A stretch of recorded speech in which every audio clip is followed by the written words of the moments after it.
सरस्वती जी और उनकी बहू रश्मि के बीच एक दिन बहस छिड़ जाती है। आखिर किसका काम ज्यादा आसान है, बहू का या सास का? माँ जी, सास को काम ही क्या है, आपके सारे काम उंगलियों पे तो हो जाते हैं। कुछ भी। हाँ, हिसाब तो उंगलियों पे ही हो जाता है ना। अरे बेटा, ऐसा सिर्फ अभी लगता है। जो मुझे करना पड़ता है ना, वो तुझे करना पड़े तो समझ आएगा कि असली काम का पहाड़ कैसा होता है। ठेले बराबर वजन भी नहीं है आपके काम में, और बात पहाड़ों के वजन की कर रही हैं आप। तू ऐसा करती ही क्या है घर में बेटा, ये तो बता मुझे। मैं थोड़ी ना कुछ करती हूँ, सब जादू से हो रहा है इस घर में। अरे एक दिन मेरा काम करोगी तो समझ आएगा। Okay okay, shut up. कल से मैं घर के काम करूंगी और तू मेरी जगह हर चीज का हिसाब रखना, ठीक है? ठीक है, ये भी कर लेते हैं। ये सास बहू की डील के बारे में रश्मि के पति अमन को नहीं पता था और ना ही अमन के पिताजी सुरेश जी को। पर गेहूं के साथ साथ जैसे घुन भी पिस जाता है, ये दोनों भी पिसने वाले थे।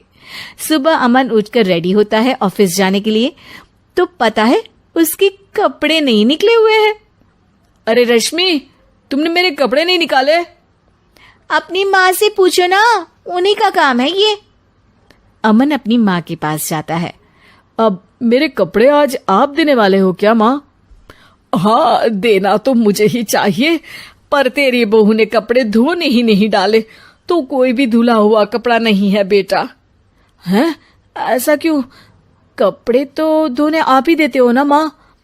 अरे बहू ने तुझे बताया नहीं, अब हम अदल बदल गए हैं। मैं अब बहू और तेरी बीवी सास। अमन परेशान हो गया। वो बिना इस्त्री के कपड़े पहनकर ऑफिस चला गया। सरस्वती जी अपने घुटने के दर्द के कारण झुककर घर साफ नहीं कर पा रही थी और ना ही खाना बनाना याद रख पाई। उधर रश्मि पहले ही दिन घर की चाबी घुमा चुकी थी और 300 रुपए का हिसाब अलग नहीं मिल रहा था।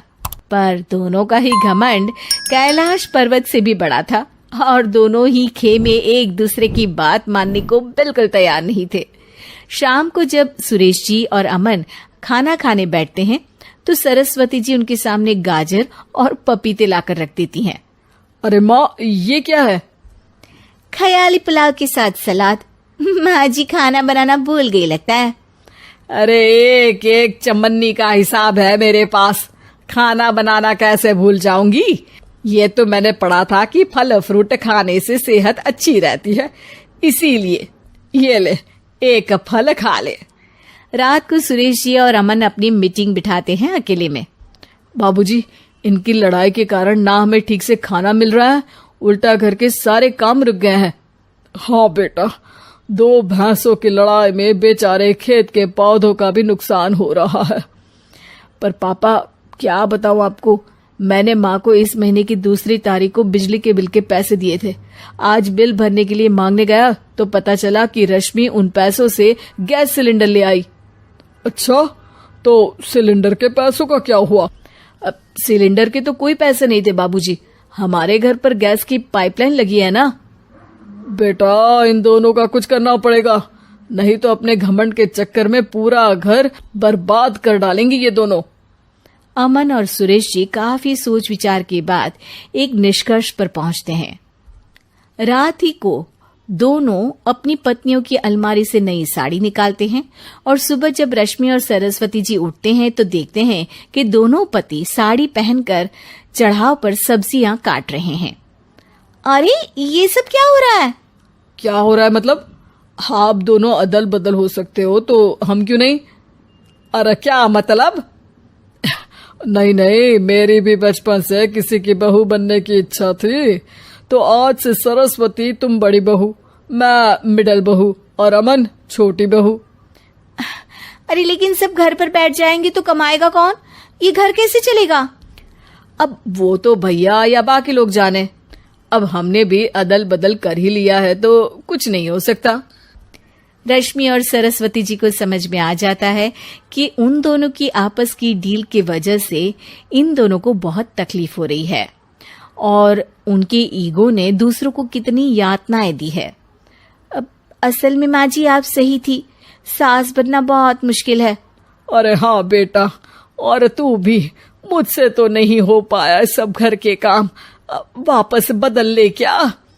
हाँ हाँ बिल्कुल माँ जी, और अब आप दोनों भी बदल लीजिए, कोई आ गया तो आप दोनों को देखकर क्या सोचेगा। अच्छा है, आप दोनों के समझ में ये बात तो आई, मैं फटाक से कपड़े बदल लेता हूँ। अरे रुक जा बेटा, एक फोटो ले लेती हूँ तेरी, मेरी बेटी होती तो तेरे जैसी ही दिखती साड़ी में। और मेरा फोटो नहीं लोगी? हमारे चैनल कुमार कहानी वाला पर और अधिक इंटरेस्टिंग वीडियो देखने के लिए अभी चैनल को सब्सक्राइब करें तथा नोटिफिकेशन पाने के लिए बेल आइकन को प्रेस करें।